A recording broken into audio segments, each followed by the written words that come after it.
Bienvenue à la présentation en ligne.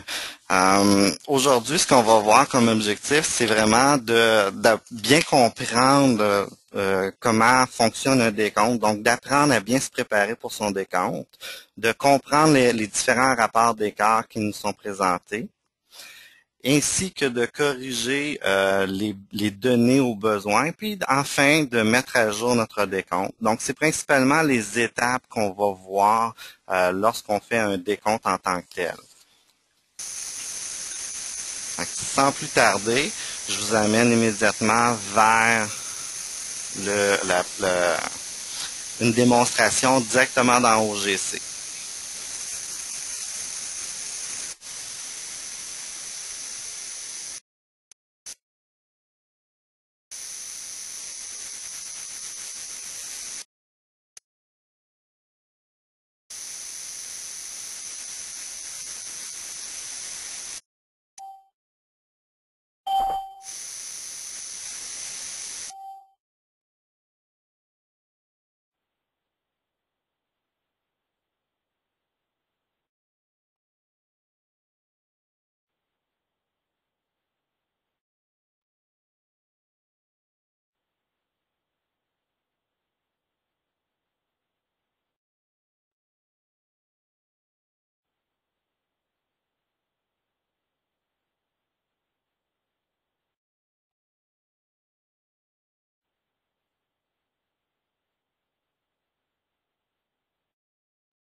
Ce sera pas long, là, je suis en train de régler la situation, j'ai trouvé le problème en question, donc je m'excuse. Petit problème technique.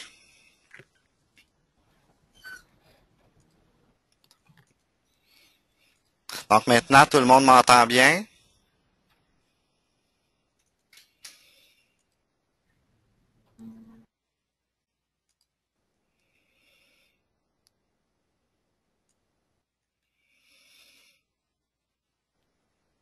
Parfait. On va être en mesure de pouvoir continuer. Désolé. Donc, ce que j'expliquais, c'est que je vais faire la démonstration au niveau de la présentation dans la version 11 de OGC, donc celle qui est à jour présentement. Et c'est possible qu'il y ait des petites différences avec les versions que vous avez présentement. Euh, il y a possibilité, si vous le désirez, à la fin de la présentation, de nous rentrer en contact avec une personne de notre côté au support pour qu'on puisse peut-être évaluer combien ça pourrait être au niveau de la version 11 de votre côté pour avoir vraiment tous les outils nécessaires. Dans la version 11, pour ce qui est du décompte, ce qu'on doit faire, c'est aller d'abord dans l'étape numéro 6, qui est les transactions d'inventaire-réception. On s'en va dans 11, qui est la prise d'inventaire. Et on s'en va dans le 2, qui est notre décompte complet, puisque aujourd'hui, on parle que du décompte annuel. Notre menu de décompte se situe présentement devant nous. Là, on a 14 options différentes. Il faut bien comprendre qu'un décompte complet annuel, on doit vraiment, le principe, c'est de geler dans le temps nos inventaires pour qu'on puisse évaluer combien qu'on a de chacun de nos produits. Donc, le système a été conçu pour le faire de la façon suivante.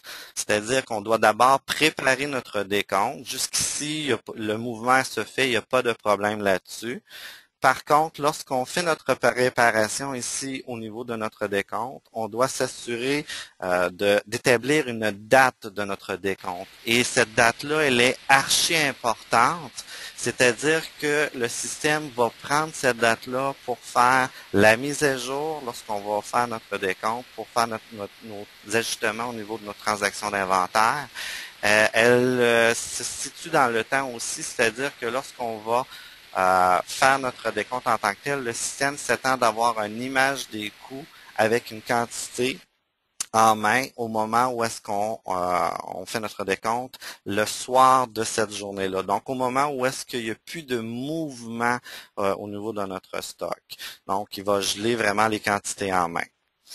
Pour faire notre décompte, c'est sûr qu'on pourrait décider de faire un décompte complet, mais basé strictement sur un fournisseur ou tous. Donc, quand on parle d'un décompte annuel, on doit utiliser vraiment le tous pour aller chercher tout notre inventaire, nos premiers produits aux derniers produits. Et là, je vous fais un petit rappel amical. Souvent, on vous dit de faire de blanc à ZZ. Quand on parle de ZZ, c'est très important de toujours remplir tous les champs qui se situent disponibles à vous. Donc, pas juste 2Z ou 3Z, on le remplit vraiment au complet. Localisation, même chose. Pour certains d'entre vous, vous êtes localisé. Pour d'autres, vous ne l'êtes pas. Donc, prenez pas de chance. Même si vous n'êtes pas localisé, allez-y de blanc à ZZ. Ainsi, si jamais, pour X ou Y raison, quelqu'un avait commencé à mettre des localisations à gauche à droite, même si elles ne sont pas bonnes, au moins, on va s'assurer qu'on n'oublie aucun produit ou qu'on n'arrive pas avec des produits qui sont inconnus dans notre décompte. Le code de l'entrepôt, donc pour la plupart de vous, c'est 1. Certains d'entre vous ont plus d'un entrepôt, donc ils se connaissent. À ce moment-là, on doit utiliser pour quel entrepôt on veut le faire.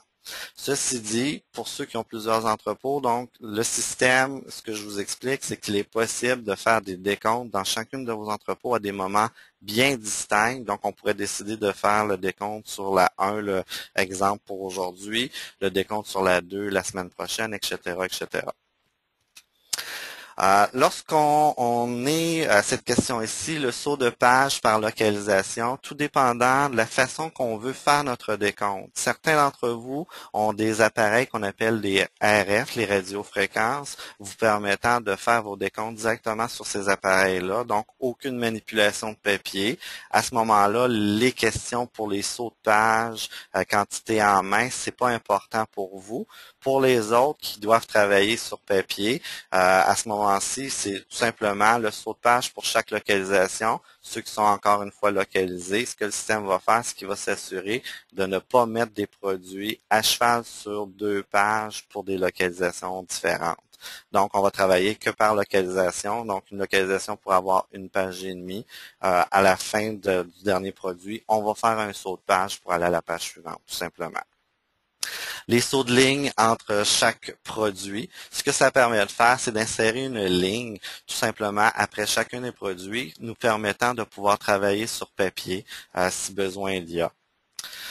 Quantité en main, oui ou non, 2 écoles de pensée. La nature humaine étant ce qu'elle est un peu paresseuse en soi, malheureusement. Donc, c'est sûr que si on donne des quantités avec nos produits, à ce moment-là, ce que les gens vont faire quand ils vont arriver, exemple, devant une multitude de vis identiques, ils vont tout simplement les regarder puis ils vont évaluer selon le montant qu'ils ont entre les mains lorsqu'on a des quantités en main. Par contre, ça pourrait être quelque chose d'intéressant au niveau des quantités en main. Encore une fois, comme je vous dis, là, c'est 2 écoles de pensée. pour une double vérification sur le coût, c'est-à-dire que si le système me dit que je suis supposé avoir 5 fois la souffleuse, j'en trouve que 3, ben je dois chercher pour voir si c'est vraiment 3 ou non. Donc, je peux sauver du temps sur la vérification, tout dépendant de la façon qu'on l'opère ici.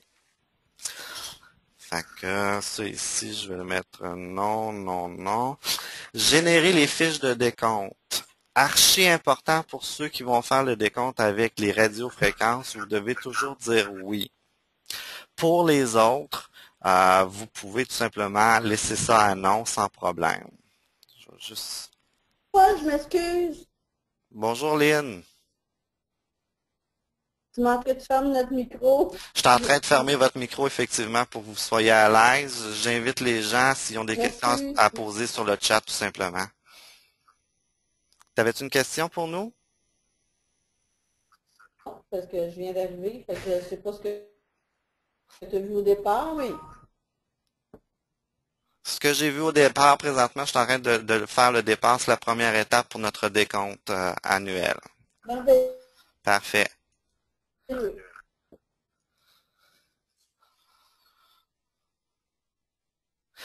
Pour Karine, ta question, elle est pertinente. Quand on parle de radiofréquence, non, on ne parle pas des appareils fournis par des firmes d'inventaire. Les firmes d'inventaire, c'est des comptes externes qui se font différemment de ce qu'on voit aujourd'hui. Moi, ce que je parle, c'est vraiment des radiofréquences qu'on peut vous vendre qui ont une multi-usage, entre autres pour l'inventaire, mais il y a plein d'autres usages. Si tu désires, je pourrais peut-être te parler vraiment de ça un à un, toi et moi. Fait que je vais juste continuer pour notre décompte pour pas perdre de trop de temps puis m'assurer vraiment de tout voir dans notre heure qui nous est accordée aujourd'hui. D'accord? Parfait. Donc, générer les fiches de décompte lorsqu'on parle de radiofréquence, on doit absolument les faire. C'est important parce que le système va tout simplement se baser sur des fiches qui sont déjà là pour pouvoir les mettre à jour. Donc, on dit toujours oui à générer les fiches de décompte. L'impression, à ce moment-ci, ça dépend toujours si on veut travailler sur papier ou non. Donc, quand on travaille sur papier, on va utiliser les options 1, 2 ou 3. La 0 étant réservée pour ceux qui font des radiofréquences. Je vous explique les différences entre la 1, la 2 et la 3. 1 étant détaillé, c'est-à-dire que chacun des produits va se retrouver sur notre liste. On a possibilité d'avoir des listes sommaires et des listes de localisation simplement. Donc, dans ces deux options-là, moi, ce que je vais vous inviter de faire lors de votre décompte, c'est tout simplement de vous sortir un échantillon de chaque et ainsi, vous allez être en mesure de pouvoir vraiment voir ce qu'il y en est. Donc, si vous voulez travailler vraiment les produits un à un, ce que je vous suggère, ce serait d'utiliser l'option numéro 1. Sinon, comme dans la cour à bois, vous préférez avoir comme une page blanche et que les gens inscrivent manuellement les codes de produits et les quantités. Là, à ce moment-là, on pourrait travailler avec soit le sommaire ou la localisation à votre guise. Tout est beau jusque-là? Non, Lynn, je ne touche pas les inventaires cycliques ou ciblés aujourd'hui. C'est dans une autre présentation en ligne, ça va être touché plus tard. Donc, une fois que j'ai mis ça en place, je vais préparer, bien sûr. Là, je viens d'avoir un message. Je suis dans un magasin virtuel en passant, donc ce que ça me disait, c'est que ma période n'est pas ouverte pour ma période en cours. Je vais aller l'ouvrir rapidement.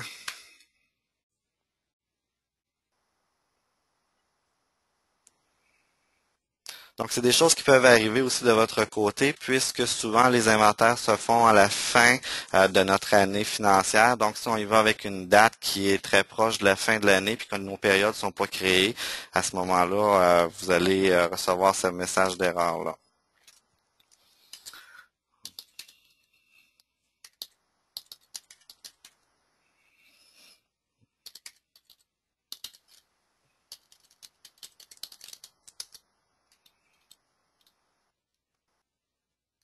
Parfait. Donc, je retourne à mon décompte. Désolé du petit inconvénient. Et je exécute le tout. Donc, présentement, ce que ça vient de faire, c'est que ça vient de créer tout simplement mon décompte complet qui a été créé avec le statut A.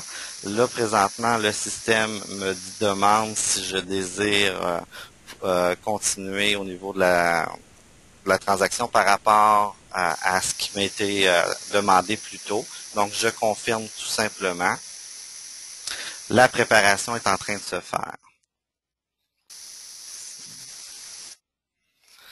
Ceci, ça peut prendre quelques instants pour pouvoir mettre en place nos fiches.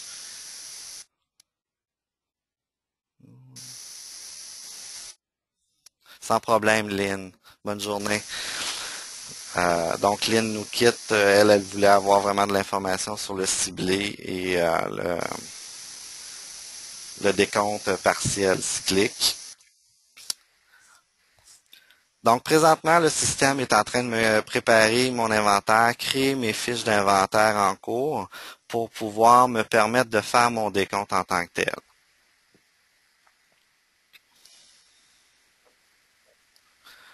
Non, Karine, je suis toujours à l'étape 1.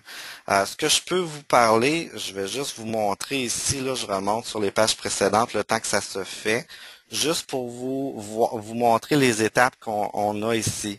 L'étape 1 et l'étape 2, c'est exactement la même préparation en tant que telle qui se fait. Une va se faire via la localisation, l'autre, on va les travailler plus par division, département, catégorie, mais le résultat est le même, puisque le but présentement, c'est de préparer notre système à recevoir les données pour notre décompte, tout simplement. Ça répond à ta question, Karine?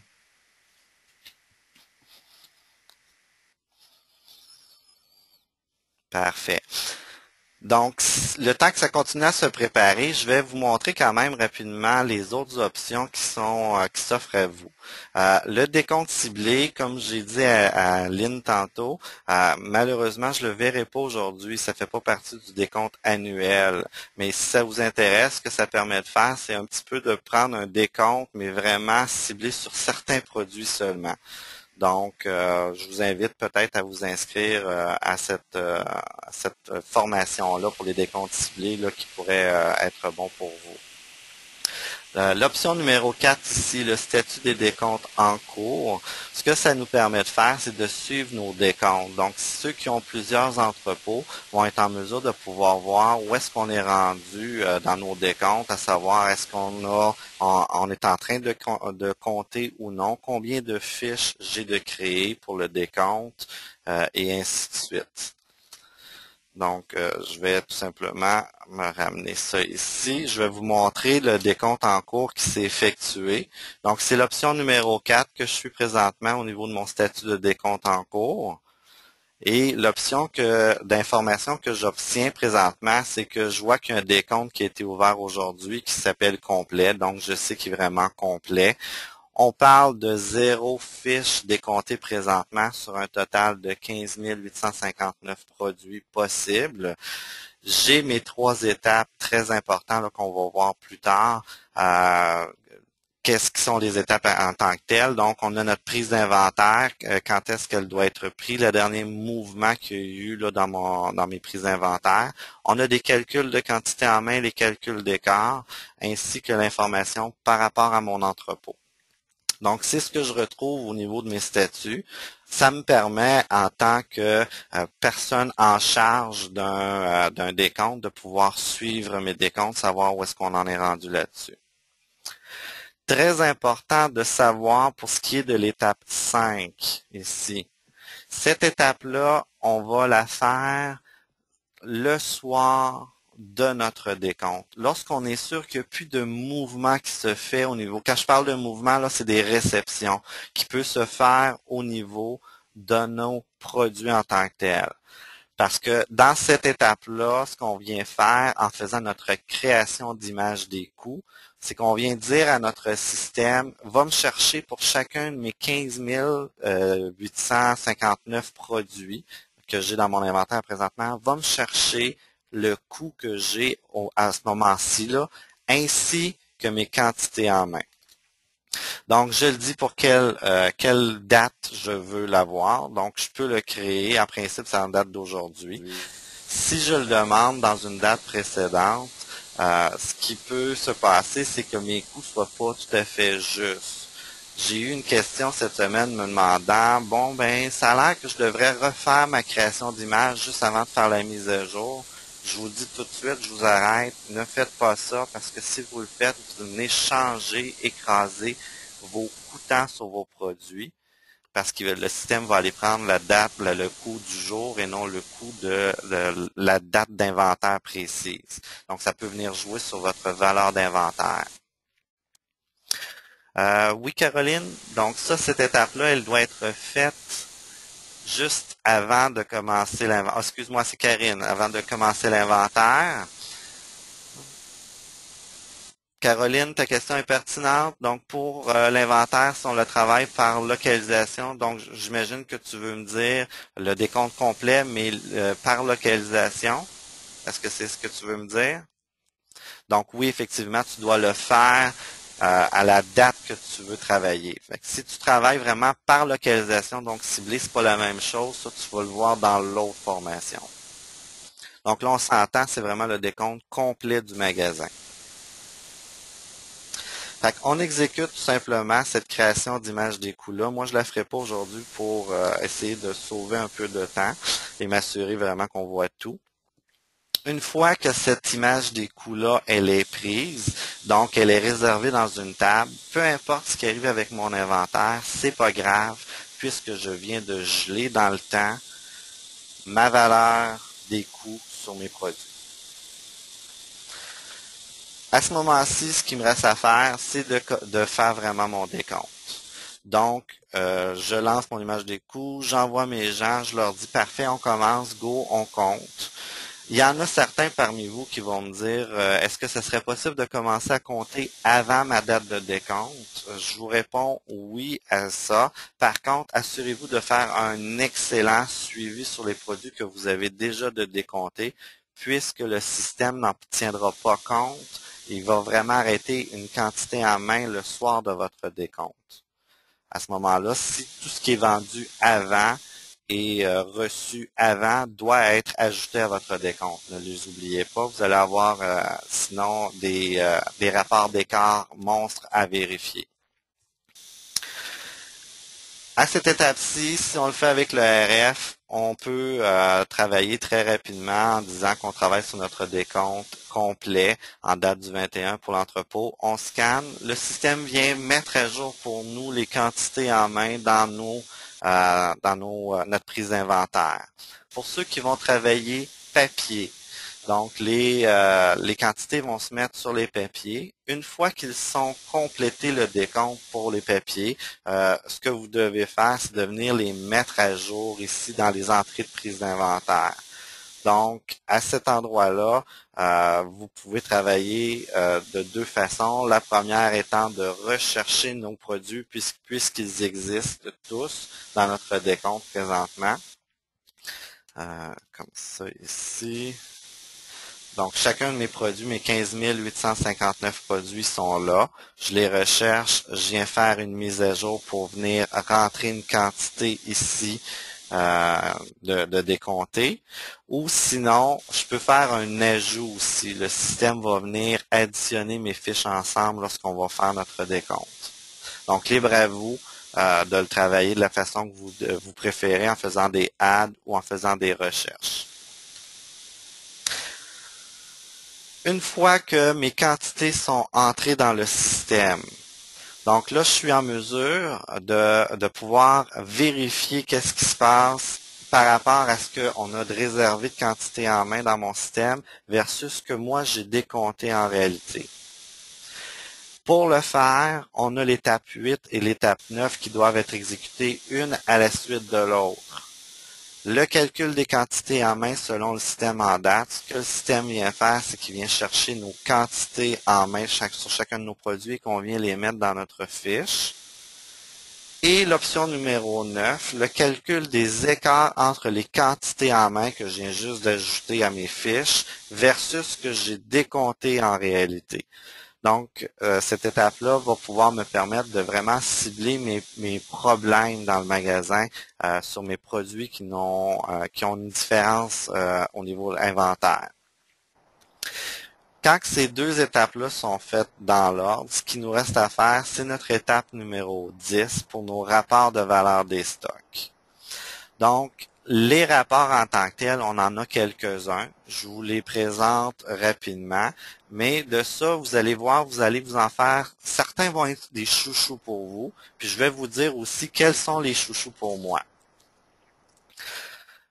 On a tout d'abord les rapports d'écart. En passant, l'information que je vous donne pour ce qui est de ces rapports-là ici, que je vous mets en surbrillance, la 2 à la 6, les rapports d'écart triés par, c'est tous la même information qu'on va recevoir dans chacun des rapports, mais tout ce qui est différent, c'est la façon qu'on les a triés pour vous les apporter et que vous puissiez mettre un emphase sur certains des produits qu'on veut vérifier ou non. L'idéal, c'est sûr, c'est de passer notre liste d'écarts au grand complet pour aller chercher nos erreurs et les mettre le plus juste possible. Par contre, dans le monde de tous les jours, des fois, on va peut-être faire, moi j'appelle ça un petit peu les coins ronds, c'est-à-dire que on va vraiment se cibler sur les erreurs majeures qui viennent faire un impact monstre au niveau de ma valeur d'inventaire et je perdrai pas 1 heure à chercher s'il me manque, exemple, une vis dans mon décompte, alors que ma vis vaut 1 sou, je ne mettrai pas 2 heures de salaire là-dessus. Je ne sais pas si vous me suivez ce que je veux dire. Donc, c'est vraiment, comment je dirais, c'est vraiment une décision administrative de votre part. Certains vont dire non, non, je la veux, ma vis. D'autres vont dire, ben non, écoute, c'est fou de mettre, je sais pas moi, 15 $ de main-d'œuvre juste pour trouver la différence d'erreur de 1 ou de 2 sur un produit vraiment minime. Donc, les rapports en tant que tels, moi, mes préférés pour vraiment cibler les gros problèmes qu'on peut trouver, c'est tout d'abord le rapport numéro 3, qui est le décroissant, mais par quantité décomptée. Avec ce rapport-là, dans mes premiers qui vont me sortir, je vais vraiment mettre le doigt sur mes problèmes majeurs. Exemple, j'ai oublié de compter une section complète. Donc, j'ai des différences de plus que 1 ou de 2. Ainsi, je vais pouvoir rattraper ces problèmes-là, ces oublis-là ou ces erreurs-là qui se sont glissées lors de mon décompte. Deuxième rapport que j'aime bien travailler aussi, c'est le rapport numéro 4, qui est le décroissance par valeur, argent. Donc, c'est sûr que tantôt, je vous parlais des décroissants de quantité. Donc, s'il me manque une souffleuse, ben, cette souffleuse-là, dans mon rapport, va se ramasser à la fin puisqu'il y a juste une différence de 1. Alors que, en réalité, en valeur, cette souffleuse-là me fait mal au niveau de mon inventaire s'il me manque. C'est pour ça que j'aime travailler avec ces deux rapports-là. Ceci dit, ça vous appartient, c'est libre à vous de travailler avec les rapports que vous voulez entre le 2 et le 6. Dans cette étape-ci, ce qu'on doit faire vraiment, c'est de mettre le doigt sur le bobo. Et là, je vais vous expliquer une gymnastique de calcul que vous pouvez faire dans le temps pour trouver vos erreurs en tant que telles. J'espère que ça va vous aider à corriger la situation. Donc, je vous donne un exemple. Si mon produit, lorsque j'ai décompté ma quantité, ce que je vais faire, je vais vous l'écrire vraiment là pour que vous puissiez le visualiser. Donc, lors du décompte, un produit X, j'en ai compté 10. Par contre, dans le système OGC, dans mon inventaire, donc OGC, voyons, on va l'avoir. Le système me disait que j'en avais 12 à l'époque. Ça, c'est l'heure du décompte, on s'entend. Aujourd'hui, exemple, 2 jours plus tard, je vais voir mon inventaire et je m'aperçois que je suis rendu à 6 en inventaire. Alors, quelle devrait être ma valeur? Excusez, je vais aller plus loin. Donc, 6 décompté et, mettons, 8 dans OGC. Donc, ma valeur que je devrais retrouver dans mon décompte, je vous rappelle que le décompte, présentement, je l'avais mis à 10, ici. Donc, ma valeur réelle que je devrais trouver, dans mon exemple n'est pas bonne, bougez pas. Je vais mettre ça comme ça ici, ça va être mieux. Donc, la valeur réelle que j'ai, c'est l'écart que je retrouve entre mes deux quantités ici. Mon écart étant de 2, je devrais retrouver aujourd'hui 2 de différence. Est-ce que vous comprenez ma logique? Ceux qui ne comprennent pas, là, juste écrire non. À date, vous semblez tout suivre. Parfait, je ne vous ai pas perdu, je suis content. Donc, si j'arrive avec un écart de 2 lors de mon décompte, mais qu'en réalité, aujourd'hui, je m'aperçois que c'est juste 1. Pour corriger ma situation, je dois revenir dans mon décompte et ma valeur lors du décompte devrait être 11. Parce que j'ai juste 1 de différence selon ce que j'avais dans mon système, je ne devrais pas avoir le 10, mais bien le 11. Est-ce que ça, c'est clair pour vous? Si c'est pas clair, dites-moi là tout de suite.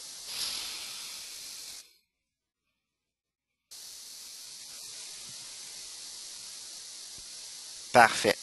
Donc, ça semble être vraiment compris par tous.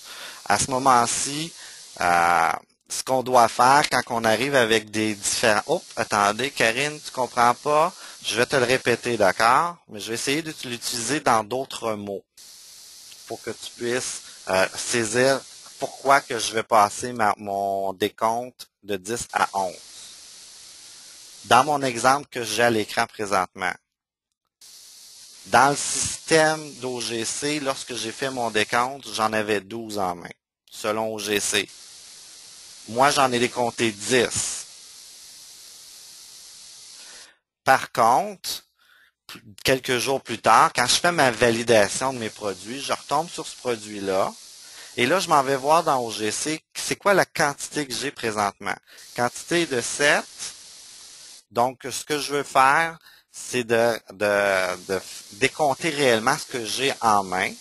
Et je m'aperçois que je décompte 6 produits en main.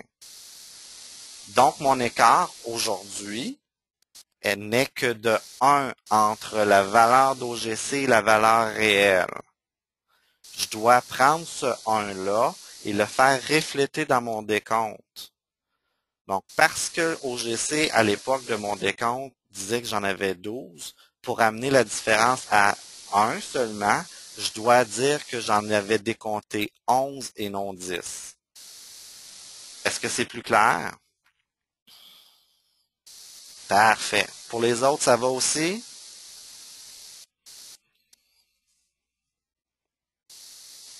Ça a l'air à bien aller aussi. Parfait. Donc, je continue. À cette étape-ci, lorsqu'on trouve des erreurs comme ça, ce qu'il est important de faire, c'est de revenir dans mon set, entrée de prise inventaire, venir faire ma correction ici en update. Une fois que ça c'est fait, de refaire l'étape 8 et l'étape 9. C'est important de les faire un après l'autre une fois qu'on a fait des changements dans mes prises inventaires pour pouvoir me permettre de retourner dans mon 10 et venir refaire mes rapports d'écart ici. C'est la façon que je vais travailler mon inventaire pour en être satisfait le plus possible. Une fois que je suis satisfait de mon inventaire, donc les mouvements sont faits, les corrections sont faits, les calculs, quantité en main, calcul des différences, j'arrive maintenant avec des rapports que je dois sortir pour mon comptable. Encore une fois, ça dépend de chacun des comptables. Il y en a certains qui vont dire que ils ont besoin d'informations juste sommaires, d'autres qui veulent avoir vraiment le détaillé de notre décompte. C'est chacun parmi vous doit vérifier avec votre personne en charge qui signe vos papiers d'inventaire pour savoir ce qu'il désire. Lorsque on veut sortir les rapports, ce qu'on peut faire, c'est qu'on peut, avec l'option numéro 1 ici, venir me sortir un détaillé complet de mon décompte, ce que j'ai rentré selon les localisations, si vous êtes localisé ou non. Vous allez avoir aussi des rapports sommaires triés par division que les comptables aiment bien avoir et les dirigeants aussi d'entreprises qui veulent voir c'est quoi les écarts, dans quelle division ça se trouve. Donc des fois, on peut cibler nos problèmes de vol ou de bris ou quoi que ce soit là, au niveau de notre magasin.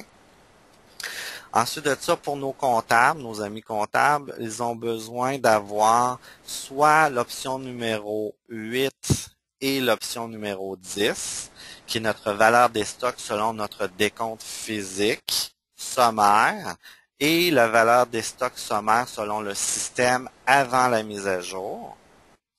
Ou si on veut le rechercher par le détaillé, à ce moment-là, on va avoir l'option numéro 9 et l'option numéro 11, qui est les mêmes rapports, mais vraiment produit par produit. On a bien sûr la valeur du décompte par division, mais sommaire plutôt que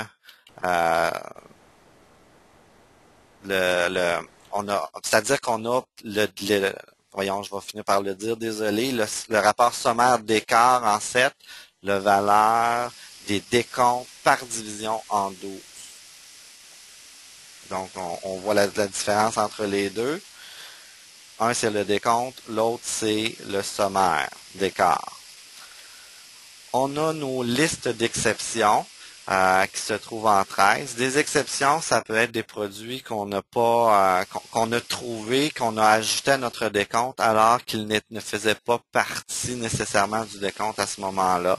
Donc, je pense entre autres à des produits qui se seraient ajoutés à notre inventaire alors que j'avais créé mes fiches de décompte au départ qui n'étaient pas là.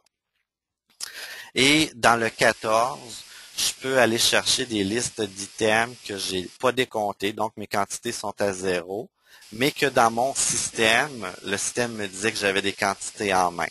Fait que ça peut m'aider aussi à cibler des produits bien particuliers. Qu'est-ce qui s'est passé? Est-ce que j'ai fait une entrée d'inventaire, mais quand on l'a vendu sur un produit générique, exemple, ou un produit à marge.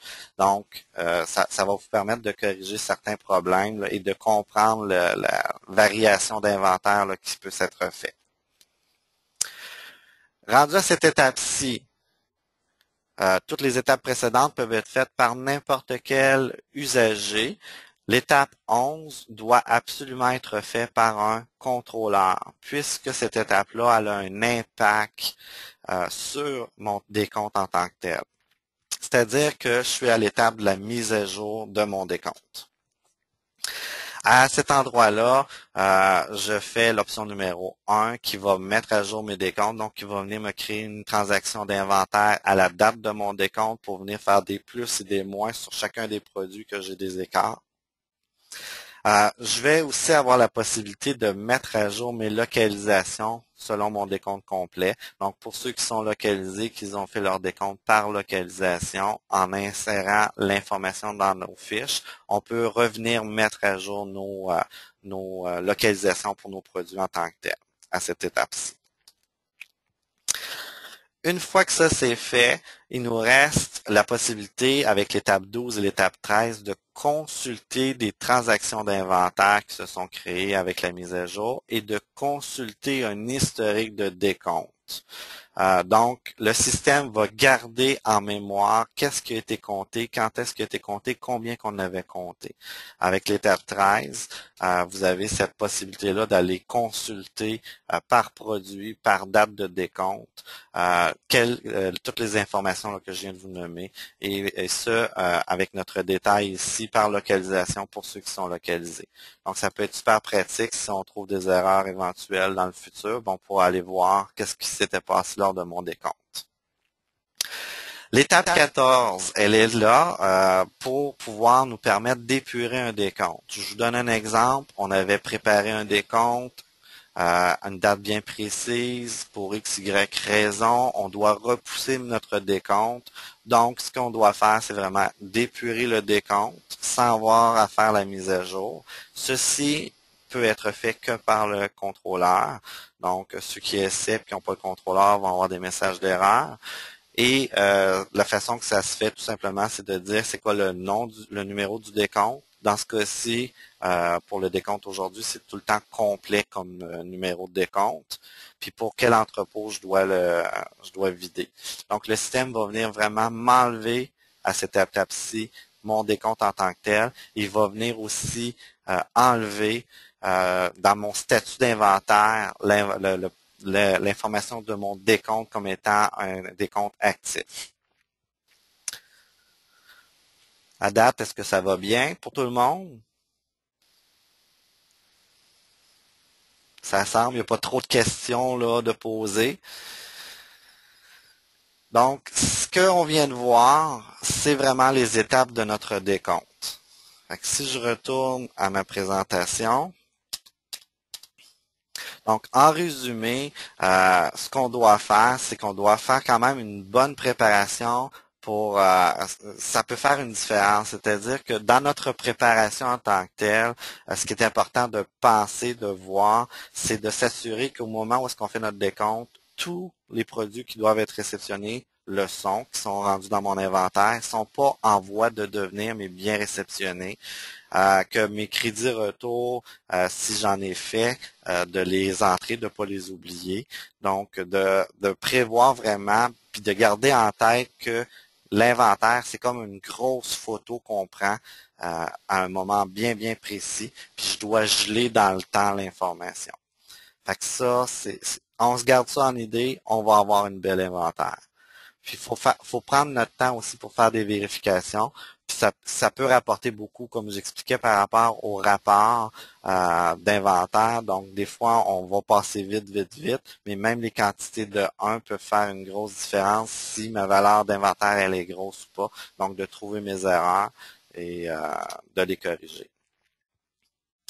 Est-ce que il y a des questions?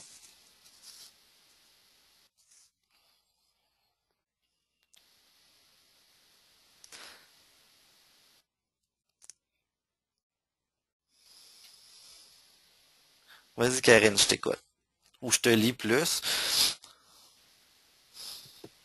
Bouge pas, je vais te faire ça avec plaisir.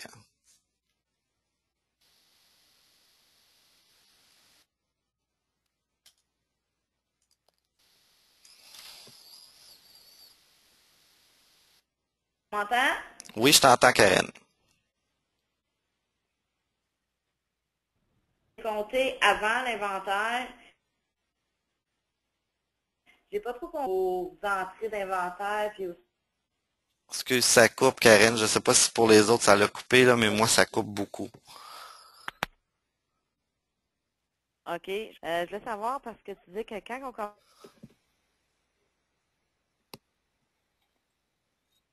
commence à décrire quoi, est-ce qu'il faut toujours refaire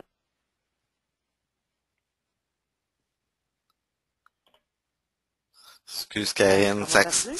Oui, ça coupe beaucoup, dans tout cas de mon côté. Est-ce que tu peux m'écrire la question? Je vais te la répondre. OK.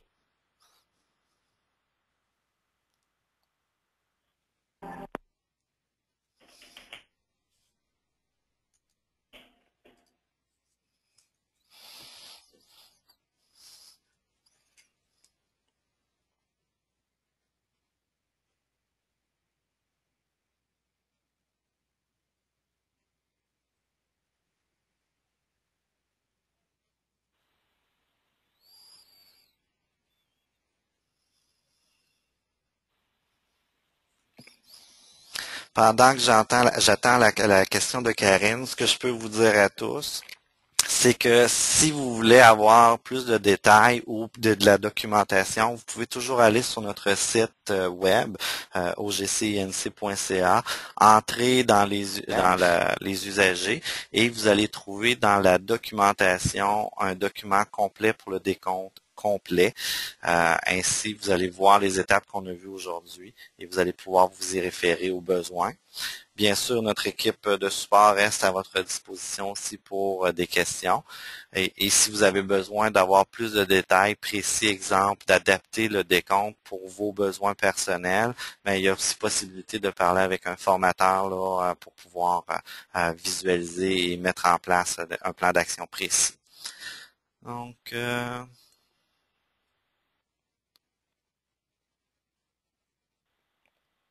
bonne question, Karine. Lorsque je parlais de faire attention, effectivement, lorsqu'on commence à décompter avant notre date prévue de décompte, il peut y avoir des mouvements de vente et de réception. Donc, si je vous donne un exemple, il y en a beaucoup qui vont dire, ben, je vais tout décompter mon overstock. Comme ça, je vais prendre l'avance sur ces produits-là, ces quantités-là.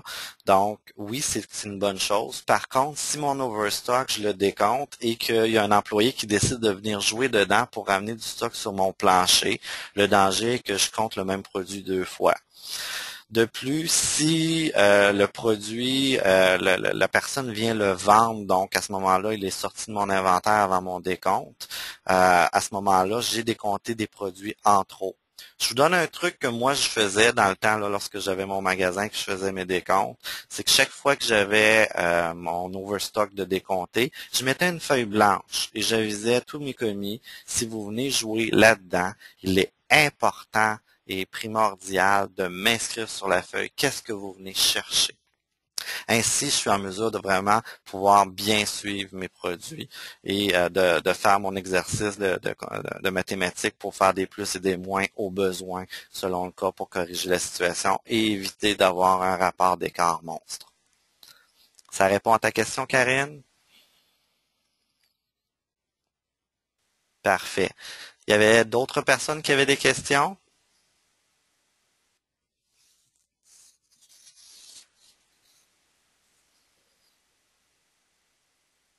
Donc, ben, il me reste à vous remercier de votre présence avec moi aujourd'hui pour la formation web. Et il me reste aussi une dernière chose à faire, c'est de vous souhaiter un bon inventaire à tous, parce que je sais que vous êtes présentement soit à vous préparer ou direct dedans votre inventaire présentement.